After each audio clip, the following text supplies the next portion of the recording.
try to make it back home.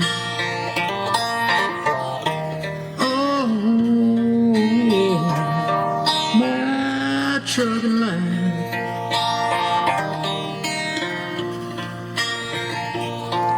Oh, my trucking line.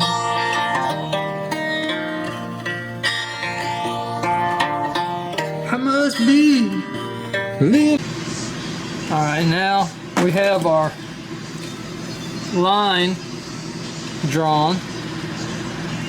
Okay, so I am going to cut along my line. I'm going to just simply take my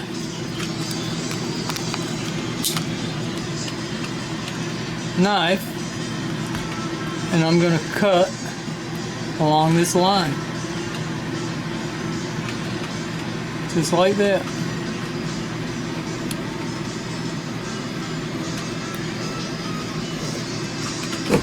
Okay, now I'm going to have to score it several times.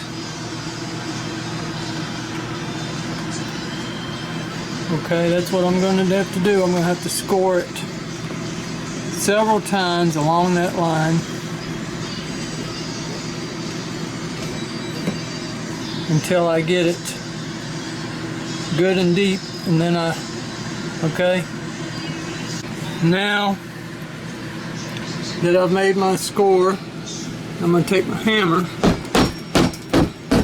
and I'm going to knock it out.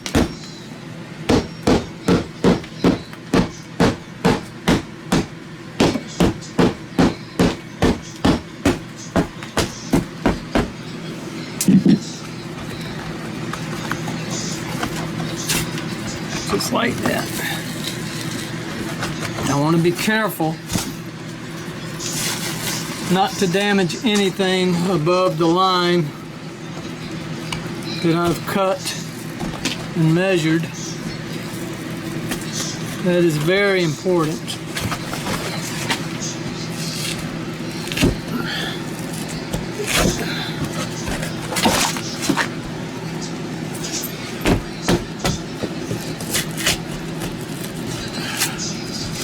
Just like that.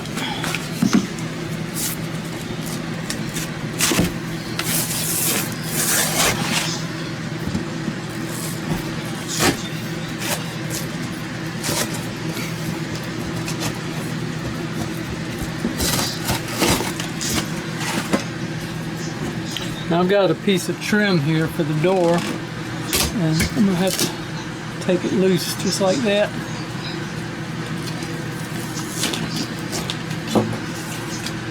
Okay, now I've got some staples here I'm going to have to remove because they use staples instead of nails. But so I've got to remove those staples. Make sure I get every little bit of the drywall. Okay, just like that, easy. This is so simple, anybody can do it. Okay, so now that's what we've got so far right there.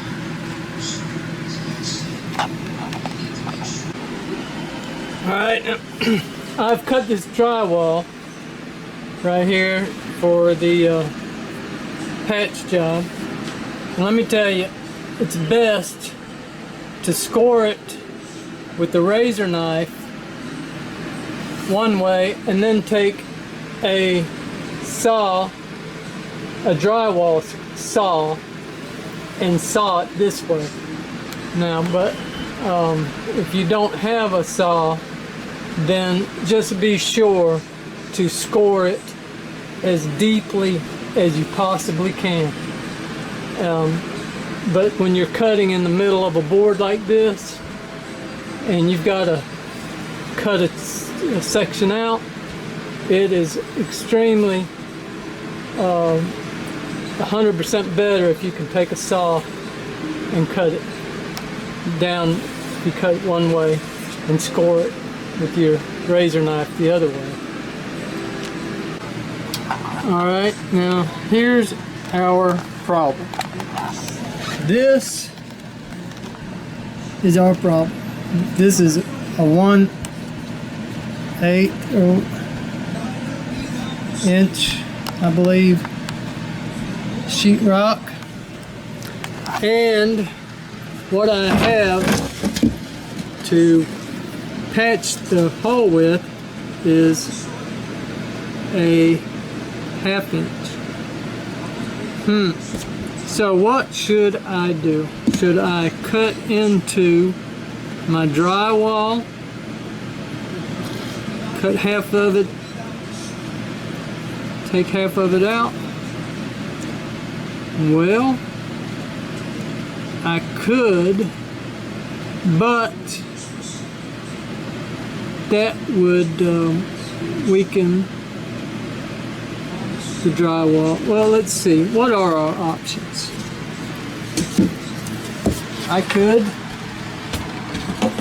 I may just do that. I may just cut the drywall a little bit and get it to fit in there. Let's see what happens. We've got that ledge there. Okay, so that's what we've got to get rid of. So let's see what we can do. Alright, now I've got it pretty close. Got my drywall pretty close there. I'm gonna just leave it at that, and I'm gonna put some tape, some drywall tape on it, and some drywall mud. Let me show you what I had to do in order to get this. As you can see right there, this is 1/4 inch drywall, but I'm going back with 1/2 inch drywall because that's what I bought. Actually, it was at a discount and I only needed a small sheet, and so I bought a 1/2 of a sheet on sale. You know, they marked it down. And so what I had to do is I had to go in here and I had to chisel away at my 2x4s, which does not hurt anything because this is an interior wall and this wall does not support, it's not supporting anything, the roof, as far as the roof goes. So no structural damage, and this would be behind the wall where no one would see it. Now my other option would have been, if I would have had a sawzall, I could have cut this with the sawzall, but I didn't, so I just took my screwdriver and a hammer and I just started chiseling away until I got it back far enough that my drywall fit flush. So I'm not going to worry about it anymore. It's less than 1/4 of an inch difference between here, and with the drywall mud, after I put a couple coats of drywall mud and sand it out, it'll come out looking good. So yeah, that's the only option I had. I may go ahead and chisel a little bit more and try to get it in there right, but I know what the problem is it's up here at the top where I really can't hardly get to it, chisel any better, because without doing damage to my drywall up here, and I don't want to do that. So I would rather have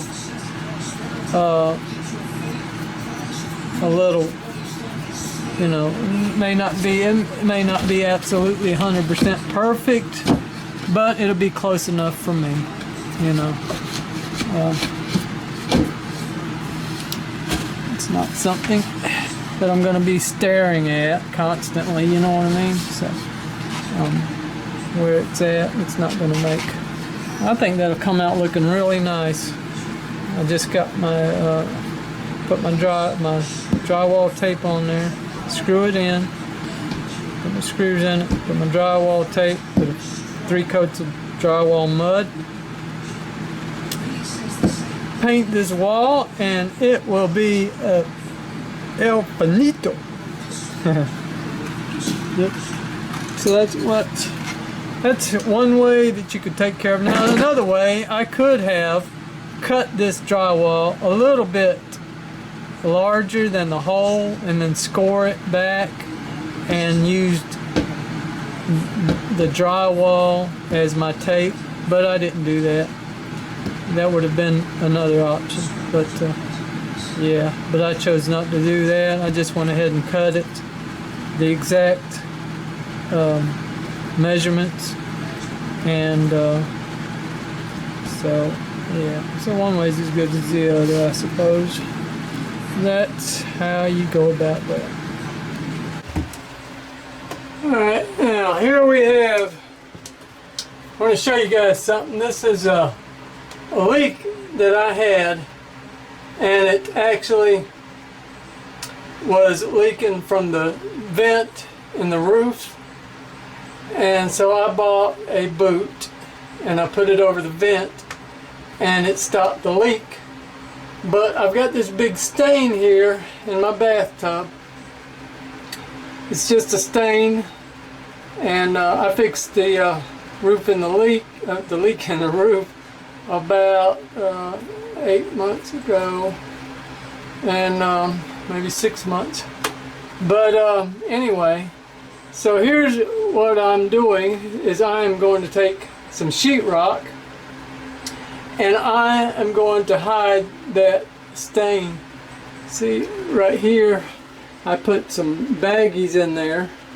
I did that back when it was leaking, because I just I don't know why, I don't know what I was thinking, but I throwed some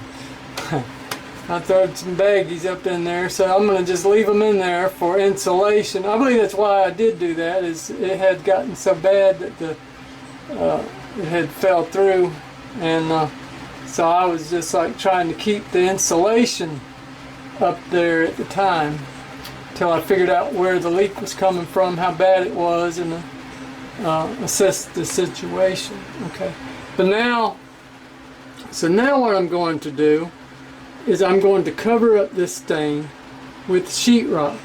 Now what I'm doing is I'm building a frame, and it's going to look a little bit fancy when I get done, and so somebody looks at it, they're going to just think, oh boy, that looks fancy, that's nice. So I've already pre-cut this one. See, so this is my frame. Okay, so I'm going to nail that one up there, and this triangle is going to be my frame, and as you can see, you won't be able to recognize the stain. Will be encased in this frame, in this decorative frame. Okay, so let's get busy doing that. Now I've added the third piece. My beam going across, screwed it, secured it. Now I'm ready to cut some drywall and place my drywall up there.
Now, whenever you're hanging drywall, it's important to set the nails, sink the nails, okay? So you want to sink your nails just a little bit so that when you apply the mud, they'll be in the sheetrock and they won't be poking through your mud. Makes your finishing job a whole lot easier. Just sink them just a little bit into the drywall. I've got to add one more sheet of drywall to the outside and then it'll be ready for finishing. Okay, so there we are. I got it all the sheetrock up there framed in. It's all ready. And all we got to do now is sheetrock mud it, put some drywall tape and mud on it, and it will be, and some paint. Yep. So, but the hanging sheetrock is over, and as you can see, the stain in the hole has disappeared, and in place of it is a decorative feature. Okay, so that is what you need to do if you have a spot like that right there. So I hope that helps somebody along your journey. And if you're good at reading a sheet tape measure, it's a fairly easy job. Okay, so all you need to do this job would be a tape measure, a pen, a radial saw. If you're going to use wood 2x4s, you'll need a radial, some kind of saw to cut your wood with.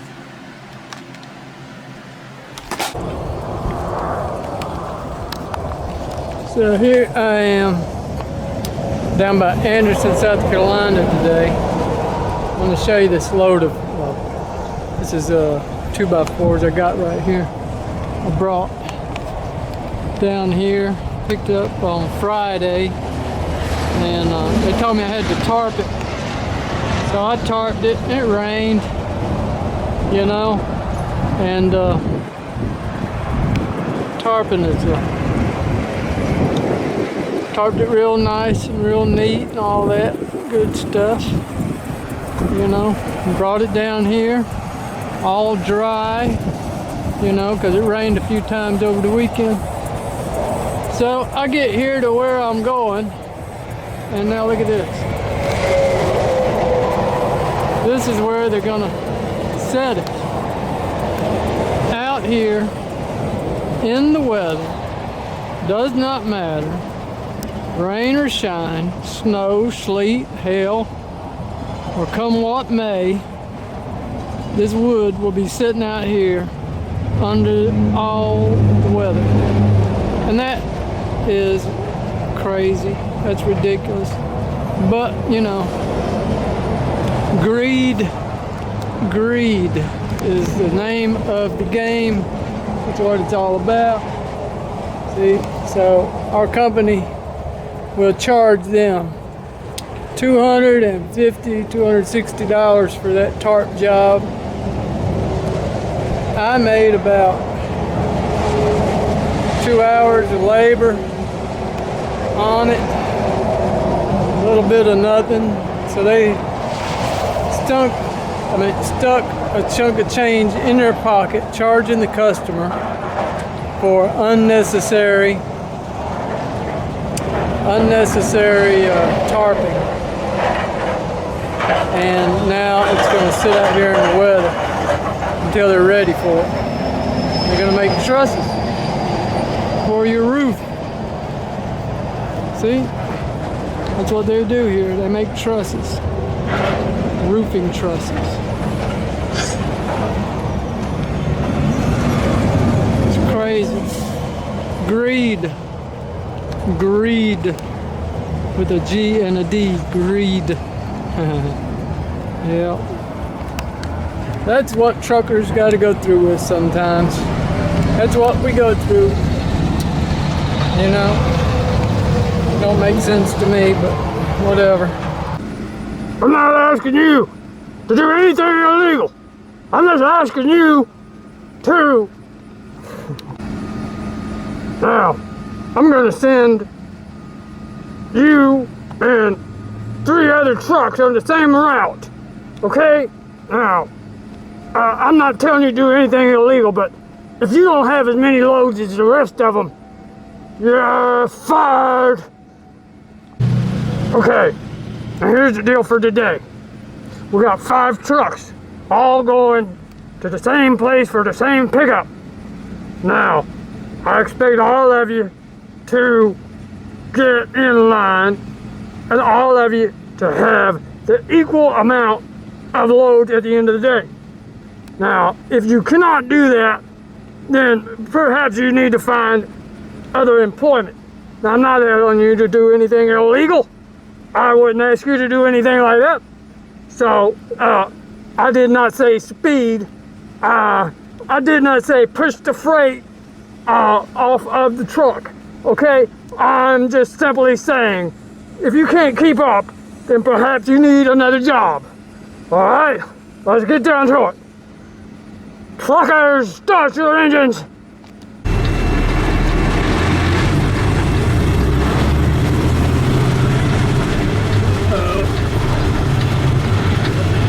There's a little something going on right here, ladies and gentlemen.